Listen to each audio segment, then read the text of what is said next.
What a game by the Tennessee Titans. You gotta give them the props for the way they played on this one. They took advantage of just about every opportunity they was given here. I mean, you look out, just started the first possession of the game by the Ravens here. They was going down the field, had a ball tip off a guy's finger, a little bit of a freak throw, but at the same time, Titans capitalized on it. They got the pick. They went down the field, made a miraculous catch to score. Touchdown, Titans up 7-0. No reason for the Ravens to panic this early. I'd say you're down 7. Titans feel a little bit better about themselves jumping out 7-0, but you see this second possession of the game, an early key point of this game where the Ravens go out there 4th and 1, own side of the field, and go for it. I know you have faith in this run game. I know you're like, we got Lamar, we can take care of business, but this is early in the game. It's 7-0. You go for it, and you're supposed to be the better team, the more powerful offense by a mile and a half. There's no reason to be aggressive this early, because if you don't pick up the 4th down, you know what happens? You give the Titans that much more hope, and you know what happens the very next play after not getting the first down? You give up the bomb, and the Titans now all of a sudden are feeling really good about themselves, up 14-0, and the game script now has to start to change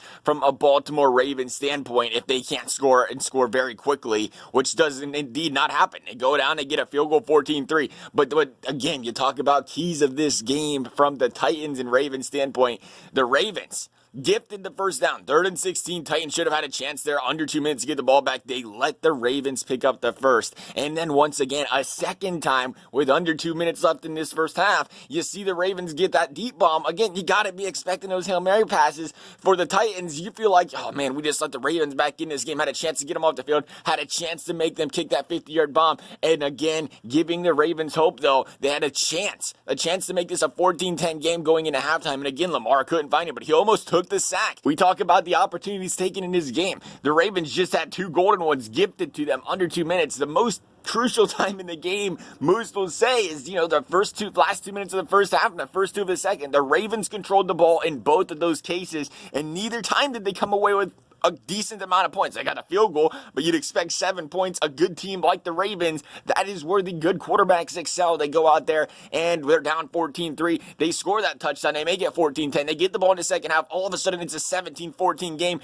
And again, we've seen it in the second half again. They had a chance to score. They had a chance to put points on the board. Could have made it a 14-9 game. I know, not a pretty score, 14-9. You want the touchdown. But again, 4th and 1, they don't pick it up. They didn't pick it up on 3rd and 1. And that is, again, they give it up, they give the ball away, and the Titans score. Something the Titans did a very good job of in this game. Every single time the Ravens made a mistake, every time they turned the ball over, the Titans had an answer for them, and they did a great job of it in this game. Perfect execution here by the Titans. But we talk about that 3rd and 1, or we talk about that 3rd and short, 4th and short, where the Ravens had a chance to move the ball forward. Is it time to start talking about Lamar? You're dang right. It's obviously time to start talking about Lamar. Your MVP, your best player in the league, the best player in the league. That's a quarterback that has been heavily criticized for being a running back first, a quarterback second, and is just not that great of a passer compared to being an elite running back, but he continues to shut off the naysayers because they was on a 12-game winning streak. But here we go. I mean, you take a look at this game. Lamar had all the time in the world on a lot of passes back,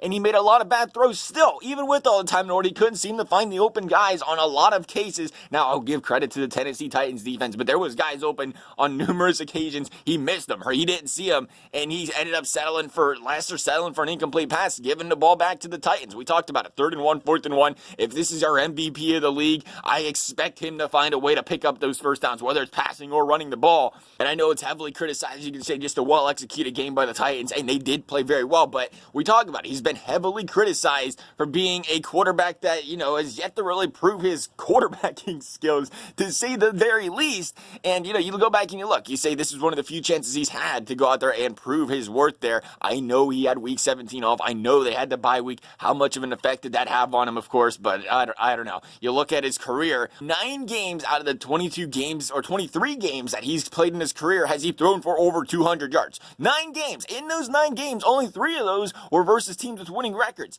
And out of those 3, obviously only 2 of those they won. And then when it comes to teams with winning records, Jackson has never thrown for over 300 yards in his career going into last night. Say what you want about them 300 yards he got last night, finally. A lot of garbage time yards in there. Regardless, he's never done it.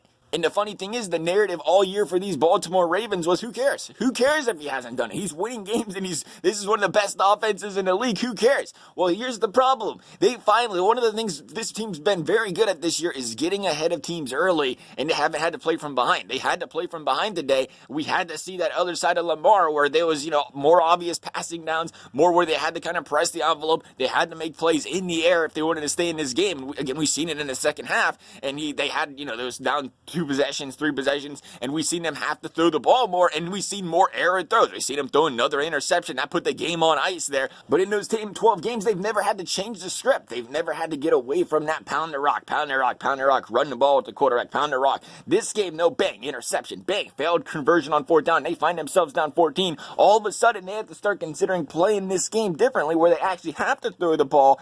And again, when you're down 14, and like we brought it up, the elites find a way to claw back into this game, especially in this case where the Titans quarterback threw for a combined 160 yards in 2 games now. I mean, come on.